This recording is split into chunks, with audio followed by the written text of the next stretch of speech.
Welcome to the Chazz Palminteri podcast.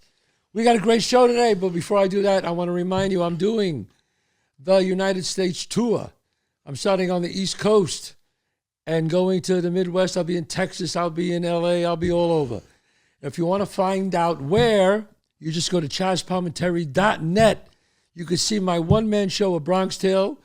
It was a hit on Broadway. It was voted best show in Las Vegas Strip in 2009. And I'll be doing it at a city near you, chazzpalminteri.net. You want to get my merchandise, the hoodie, when Now You Can't Leave, the hoodies with one of the great ones. Some great merchandise, you go to chazzpalminteri.net. Okay, we have a great guest. I'm going to introduce him in a second. First, I want to tell you a little bit about him. Bob Krakower is recognized as one of the top acting teachers and coaches in the business, and I know that for a fact myself. Sought after by studios, networks, theater companies, and actors. He works out of home bases in New York and Los Angeles, while maintaining a busy schedule of coaching on a set, film, television, and around the country. Bob Krakower, welcome to the Chazz Palminteri Show. I'm very glad to be here, Chazz. Well, thank you so much. Thank you. First, I want to say, how's things going in the pandemic? You got one of the hottest classes in all of Manhattan, if not the hottest. And I know you teach it one-on-one, but are you teaching on Zoom now or anything? Yeah, we, at first we weren't going to do anything because I felt, teaching on Zoom is I know. like, I know. So I kind of wasn't going to do it. And then what happened was, and it's sad, but it's very inspiring. We did a couple of Zoom classes and I just wasn't into it. And one of our guys, his dad passed away from COVID. And he called me and he said, you don't have the luxury right now of liking this or not liking this because we all need a place to gather. And I was like, wow, he's right. And I'm an idiot. And so we put together something. Usually we have 16 people in the class. Now we have 12. We're not charging full price because we know all the actors are suffering. And so it's kind of worked out. It's small, good, but it's working out. Good. It's a little easier to teach to teach one person do a monologue. You could teach them acting during a monologue than actually teaching a scene on Zoom, I noticed. Yeah. Well, one of the things obviously is that everybody now has to do these self-tapes. And on Zoom, kind of tricky. So we've been spending a lot of time helping people do what they need to do in order to get work. Wow. So Bob, I know you went to Tufts University, right? Yes, I did. I know. And you started this National Theater Conservatory back then? I was at the American Conservatory Theater, and then a man named Alan Fletcher was asked to start the National Theater Conservatory, and he brought me along as his acting teacher and associate director. Wow. I talk to so many actors, and I speak to them all, and they say, yeah, we know Bob Krakower. And I say, yeah. They say, well, I want to use him to coach me in a movie or a film, and I go, well, you couldn't find a better person. And they just rave about you, Bob. So many people rave about you in their performances, and they give you full credit. And what I like to ask you is, when you look at an actor, Bob, especially a young actor, could you tell right away if the actor has it or he doesn't? Well, what's interesting, Chazz, is that you and I can look at the same actor. Right. And I can think he has it and you might think he doesn't, and vice versa. Right. That's so true. Right. So yes. But what you learn very quickly is whether they're willing to put in the time and the effort to do what it takes to nurture whatever that talent is. And that I've been doing this for years. So, yes. you can kind of see within an hour or two who's going to actually put nose to the grindstone and who isn't. Wow. But do I look at people and think, oh my God, the first time I saw Rooney Mara do a scene in class, I went home and I told my wife, I think I just saw the best actress I've ever seen. Now, that's my opinion. You might not like her, but you know, Who's that? Who? Rooney Mara, Oh, yes. right? She was in Carol and Girl with the Right. Dragon. Yeah, I know she is. She's terrific. Yes. But I think I met her when she was, I can't remember now. She was at NYU, Right. Gallatin School at the time. She did one scene for me, and I was like, I don't. This is amazing. But Right. she's a great example, right? Because it took her a long time to figure out the skills of the thing Right. to where she felt, confident. I mean, she was always great, always. I mean, I Right. had nothing to do with that, literally You nothing. know what's really I find really unique, Bob, is that uh, when I'm teaching an actor, I teach a lot of how to audition and things like that, how to walk into a room and do the best audition. But is to see an actor who you look at the first time, you go, okay, it's all right. And then you see them work so hard or take your class again and again and again. And then all of a sudden, one day you go, oh my God, they got it. Right. And That that's so rewarding to us, to say they worked at it so hard and they got it. There was a guy, I don't know if you remember him. There's a guy, an actor, he works all the time now, named Otto Asando, who is an amazing, terrific actor and Right. a great person. It's just so happened that he took your class and my class, and I ran into him on the street, I don't know, a year or two ago, and I asked him how he was doing. I hadn't seen him in a while, Right. and he said what he said to me was he was very inspired by you because he was like, that guy's just a regular guy. He's just from some town like I am. And I just watched him and I realized all the amount of scenes he must have done and the work that he put in and all the writing that he did. And he makes it look so easy. But I realized working with him how long it took and how much perseverance you have to have. And that inspired me to have perseverance. And that's exactly what happened with him. It took him a while, but that was something that he Right. got from you. Well, that's I appreciate that. That's very sweet of you. Thank you. It's it's a lot of actors don't realize, Bob, that the work involved. That I always said, acting is the hardest, easiest thing you'll ever do. I know that sounds crazy, but it looks so easy, but it's really very hard. It really is. And it's very hard to make it look very easy. Yes, it's very hard to make it look very easy. That's exactly what I'm saying. I remember I was able to have some conversations with Billy Wilder, the famous director, Wow. and Billy Wilder, and he said to me, and it's a famous story, people know it, and he said that what Jack Lemmon was when he was directing Jack Lemmon, he was overdoing it, and Jack Lemmon and Billy Wilder kept saying to him, Jack, less, less, less. Again, less, more. And every take was less, less. Then finally, Lemon said to him, he said, well, what do you want me to do? Not act? And he went, yes, yes. That's exactly what I wanted. Exactly what I wanted to do. And he told me that story himself, So the thing that you're known for really is getting, especially these young actors, and getting them at a level. I remember speaking to some of them. I don't want to mention the name, but they're famous, and they said, no, Krakower. What do you do, Bob? What do you do on a set to get them?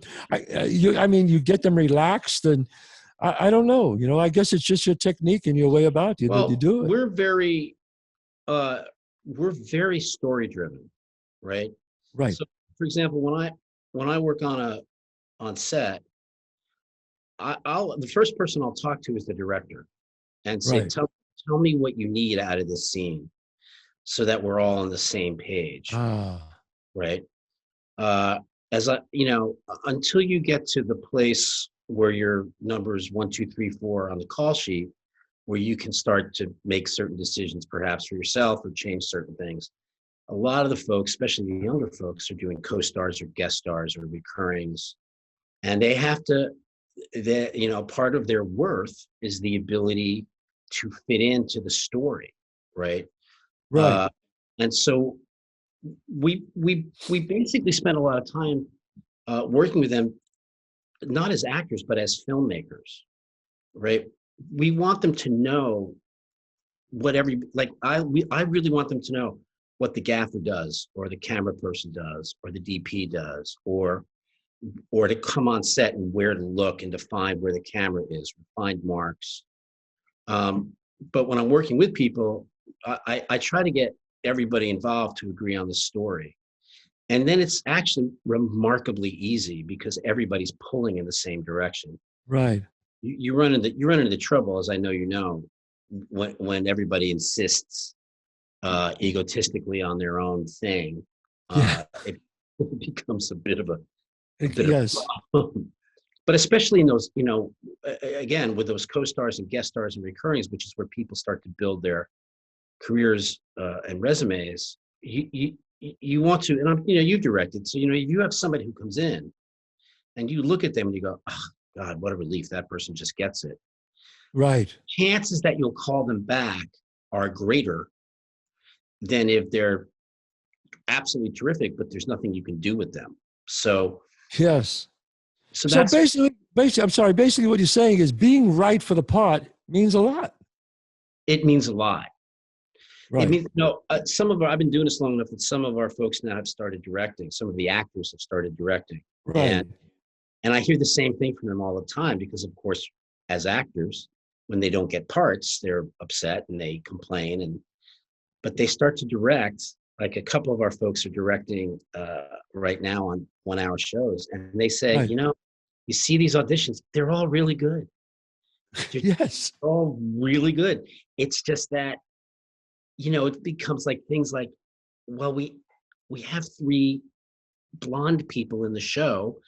We need a character that isn't that so we can follow the story. Right. Right. And we don't have time to dye anybody's hair. So suddenly you're going, You're right.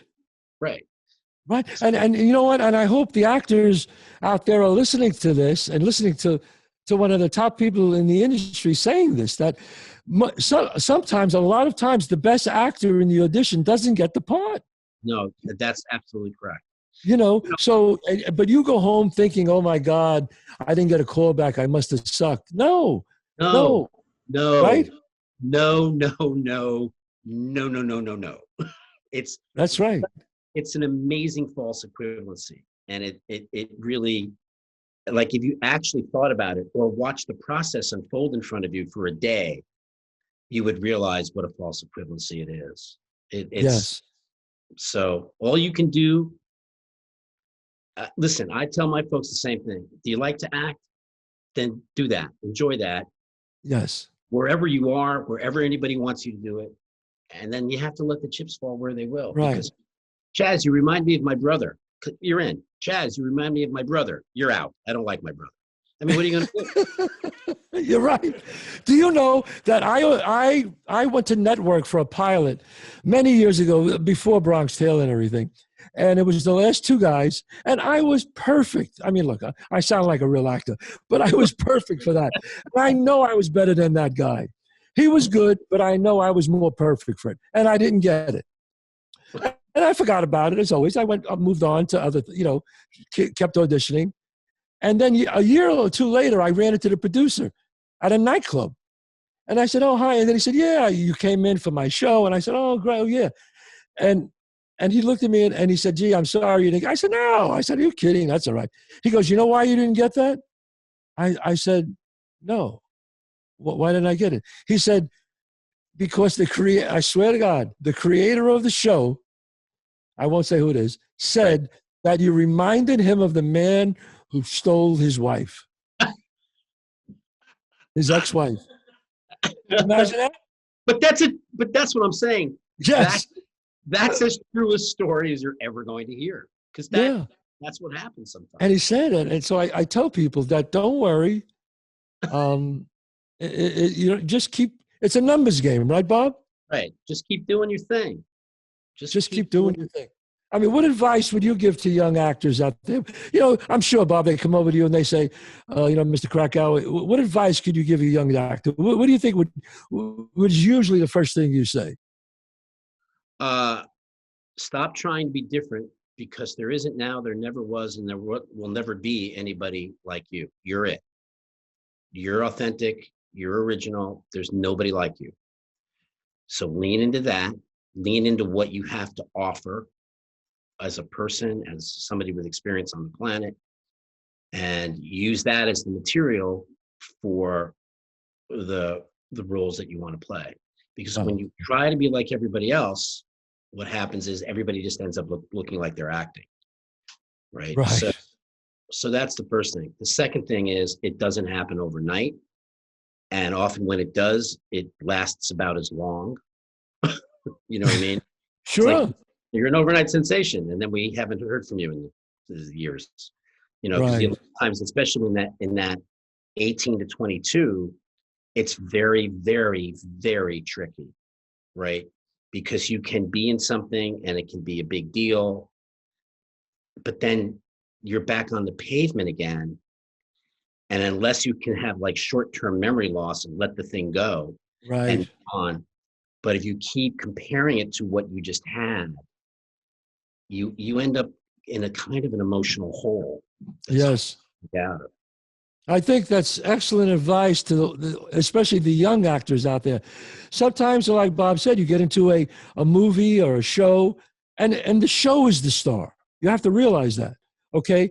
And then that show is over or that movie's over, and then that's it. You got to start over again. Now, of course, if the movie was a huge success, you'll have opportunities.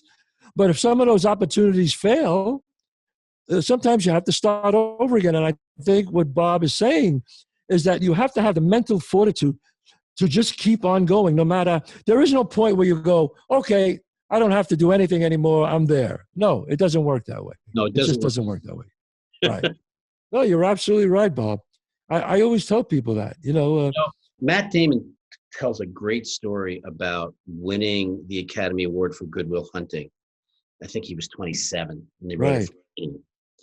And they had a great night and went out and went home, and he had put the Oscar like in his for some reason he put it in the bathroom, and then he went out and he fell asleep, and he came back. When he came in, he saw the Oscar, and he said, I was overcome by this gratitude of, I would have chased this my entire life, and here I am 10 hours later, and I already know it doesn't mean anything anymore. And so I was very grateful that what I realized is I had to get up in the morning and go to work again. Yes. And I think to me, that's the whole thing in a nutshell, is what he realized is you chase something that you basically never catch. And even if you do, it rarely has the effect you hope it will have more than 24 hours. Yes. You got to go back. Absolutely right. 24 hours. That you could be, you feel high for like 24 hours. Then it's like, what does it really mean? Okay. A friend of mine said to me once, he goes, in chess, at the end of the game, the king and the pawn go into the same box. Right. And so, I mean, I know you've been through this, right? Where you've been high, and then yes. you get home that night, and then in the morning, your wife's going, "Well, how come you left your laundry on the floor?" Yeah. But I want to. You're right. I don't care. You're absolutely right. But I always tell the young actors or young writers or any young artist, it's the process that matters. The Yes. process, the working process. That is the joy. There is no utopia thing that you're going to hit and you're going to be happy for the rest of your life. It's not going to happen. Enjoy the process. And Woody Allen had a great, what he said to me once, he said that at the end of your life, because he writes a movie every year and writes and directs a movie. You know that. It's insane. And he said, well, at the end of my life, I'll have maybe 8 movies that are brilliant, maybe another 20 that are pretty good, and then another 10 that are not that good, and 5 or 10 will really suck. Right. But that's all you do. You just keep putting it out there. Be Right. prolific, put it out. And that's it. That's all you can do. Let it out and then write another one. Yeah.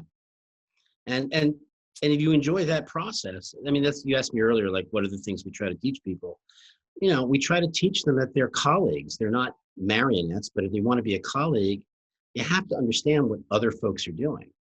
And then you can participate in the process on set. Otherwise, you're just left being told what to do. So it's to be part of the process. Is it frustrating sometimes? Sure. Is it aggravating? Yes. Does every day work? No. But it's ultimately the engagement on a daily basis is really where the fun is. Right. Right. Wow. I mean, I think your advice to so many actors out there, I mean, I think that's why so many people go to you, because they just, I think as a teacher, sometimes you have to, do you teach every actor the same way, or do you have No. to be almost, oh, you don't? Okay. No. So what we do is we set out, we have what's called the new student class, which only means you're new to me, right? So, and we don't audition Right. people. So you might be sitting next to a model who's never acted, a theater person who can't book a Law and Order. Or, I mean, we don't have people who've never acted. I mean, we have, it's very egalitarian. We don't push. Wow. And so, and we basically teach, I mean, I start with the history of the camera and how it works and who invented it and who invented narrative. A woman, by the way, Alice Guy Blanchet, French woman, invented narrative filmmaking. We go through the 24 frames per second. We go through storyboards. We go through all of that stuff so that you understand it. Then as we start to move forward, if you continue to take class with us, as I get to know people as individuals, then it becomes more individual, because what you need and what I need are not the same thing, or they're the same thing, but you and I aren't going to hear it in the same way. So you got to figure out how to teach the thing to you and how to teach the thing to me. Right. Then as I get to know people very well, like, as you know, I have a gang of folks that have been with me on and off for a really long time. It's all shorthand. Sure. Yeah. It's, I can look at an actor and go, I can just twirl my finger and they know they need to go faster. I can point to my ear. They know they're not listening. And we don't even speak. We just, right. Because you've been working with them for many years. Yeah. But you get to know what people's, right. Yes. The thing they do well, they tend to use as a crutch so they can stay away from the thing they don't do as well. And you start to figure that out as you get to know actors to make sure that they're not always going to the same well over and over and over again. Right. Do you find, I find, and maybe I find that men have a trouble with vulnerability and women sometimes have a trouble with anger. I don't know why. I think generically that's true. I don't know why either. I mean, I think, obviously it has something to do with the culture. I think that probably would go without saying, but that's above my pay grade. I'm not really, I understand it. No, but I found that it was like, and then sometimes I'll get a woman that could be really angry and she could be both, and then to see a man be very vulnerable is really enjoyable to me, to see that, to watch that. And I go, wow, he knows, I always call it going for the gold, to really go for it. I directed theater, and to be honest with you, I was not a good theater director in the beginning. And the reason why I wasn't is because I would be frustrated that they couldn't do it. Being an actor, it's like, wait a minute, I could do this.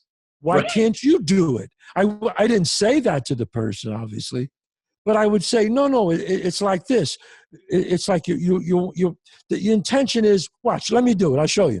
And I would do it without using the lines, but making up my own lines like an improv. And then they couldn't do it.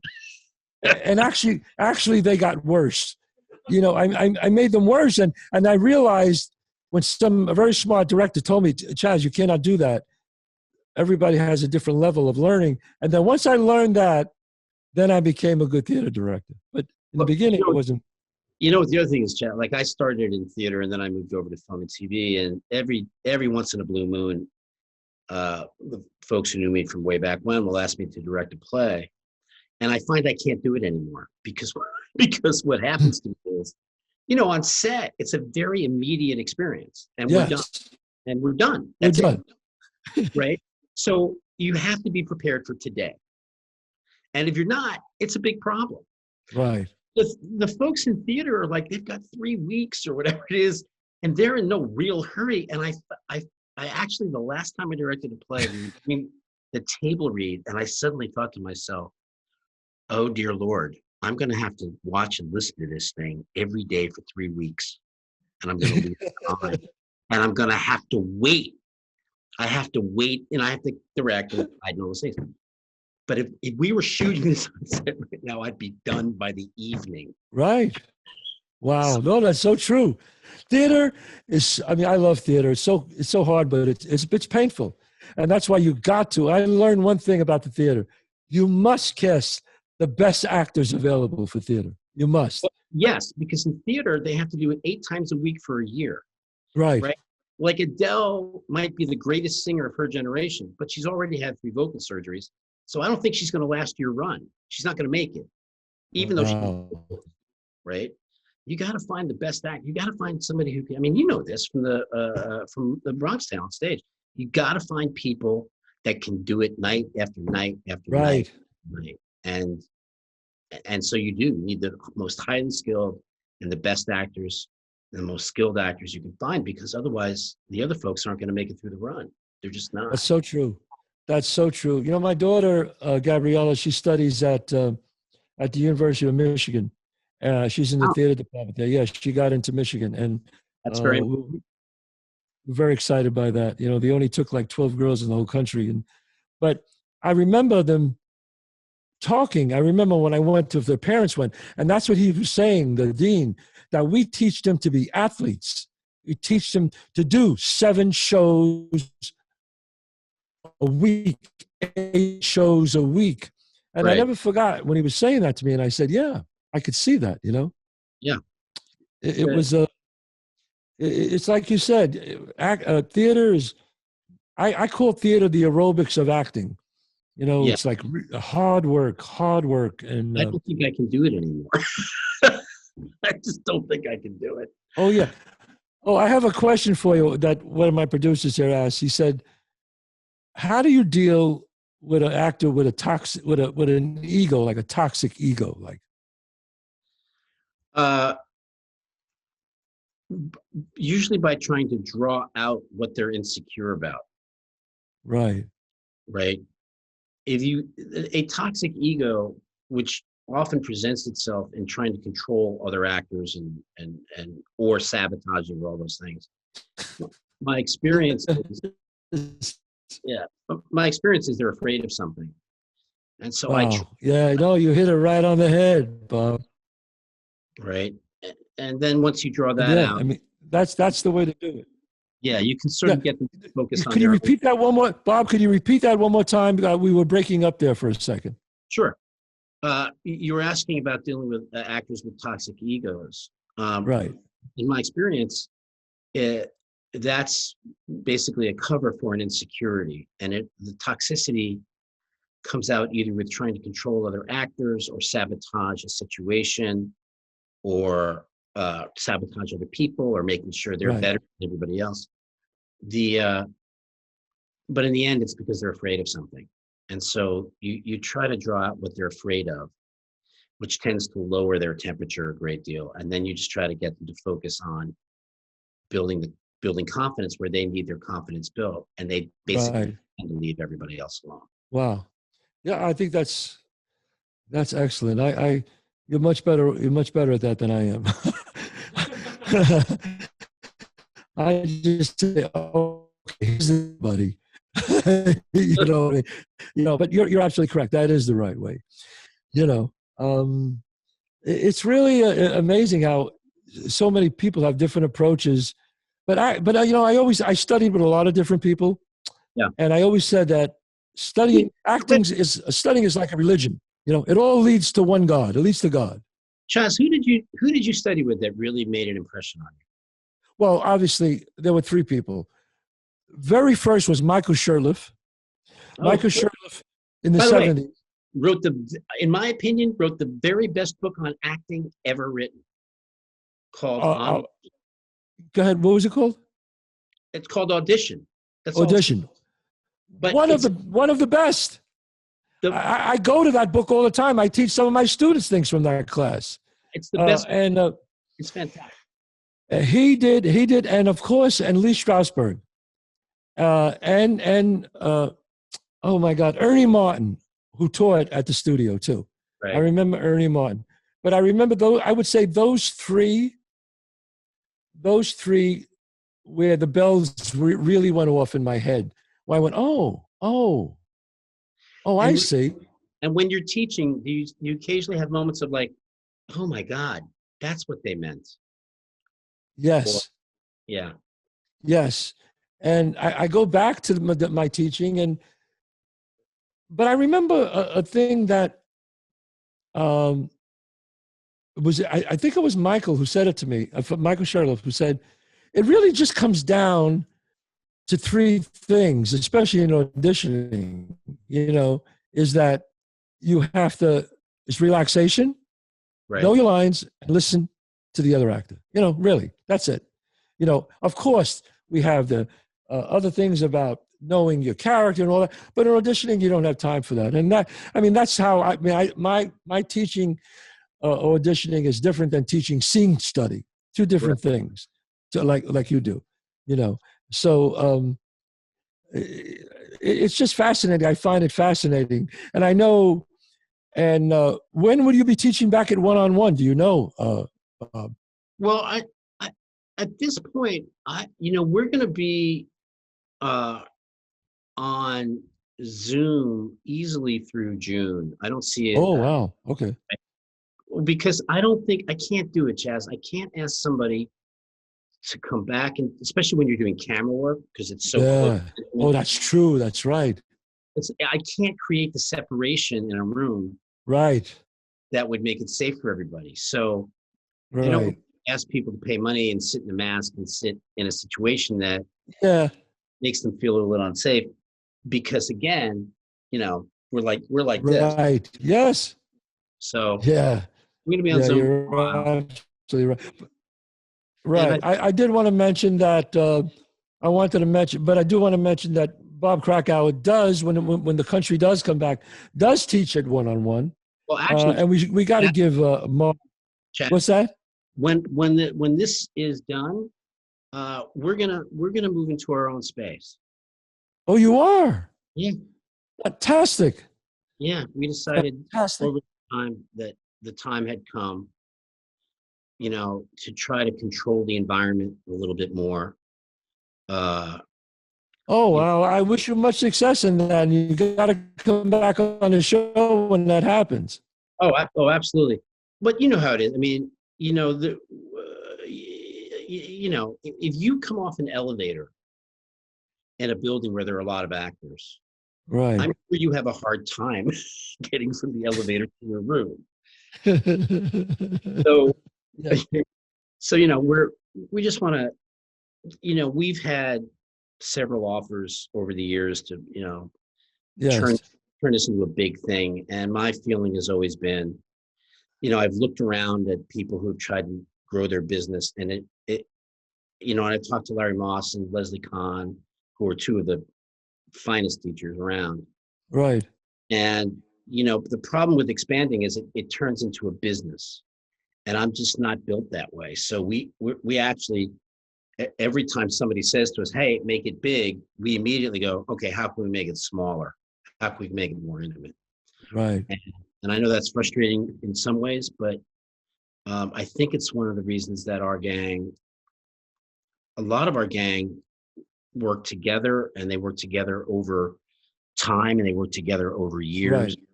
Yeah, you have a loyal following. I mean, huge loyal following. That's why it's so hard to get in your class. Right, but the loyalty that they really have is to each other. And if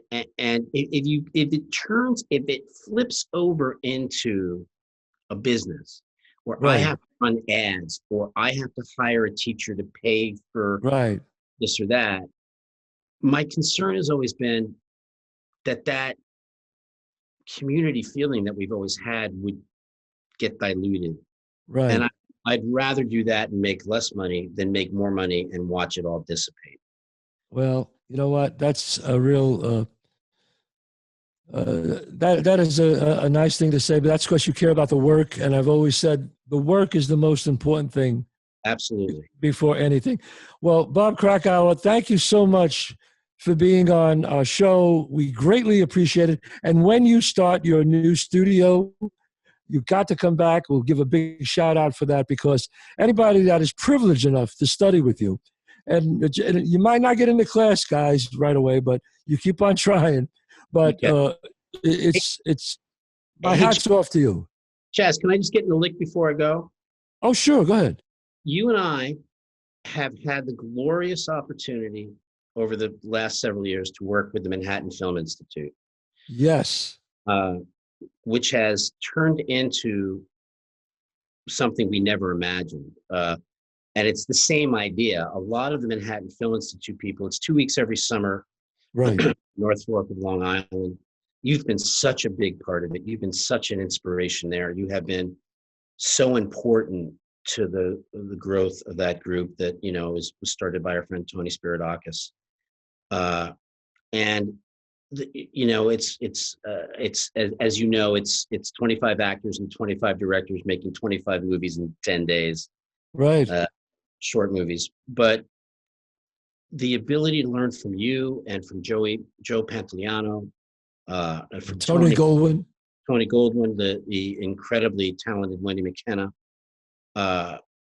it's been great. And I'm saying this because I know you're a big name and people see you that way. I do want people to know how much you give back and how much you mean to a lot of people and a lot of actors. You do a lot of things that people aren't aware of, and you're such an important part of those summers. And you walk your talk. So I just, it was important to me that people know that. Well, I appreciate that, Bob, and you too. And what you do, would you come back and would you give to those young students? And I think that's what our job is. We're put on this earth to serve, to pay it back, to pay it forward. And I think that's important. And that's why, obviously, you're so successful and so well revered in the business. Bob Krakower, thank you so much for being on our show. God bless you, and we hope to talk to you again. Thanks, Chazz. Good to hear you. Good to hear you, Dante. Great to talk to you, Bob. I'll see you soon. All right. Okay. Bye. You got it. See ya. All right. Bye.